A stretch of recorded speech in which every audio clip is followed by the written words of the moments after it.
আসসালামু আলাইকুম। আমার ফ্যান ফলোয়ার ভাইরা, আমার দর্শক ভাইরা, আপনাদের সামনে মাত্র দুইটা কথা লই আইছি।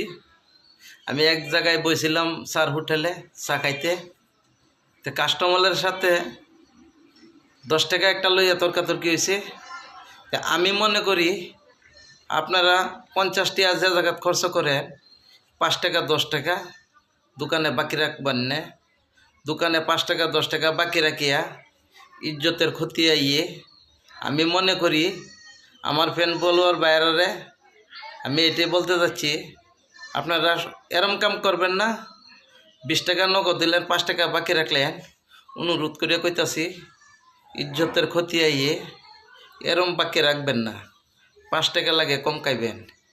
তো যারা যারা ভিডিওটা সামনে পড়ে চেষ্টা করে পর থেকে শেয়ার দিয়ে দিবেন, যাতে এইগুলি কাম মানুষে না করে, অনুরোধ করে।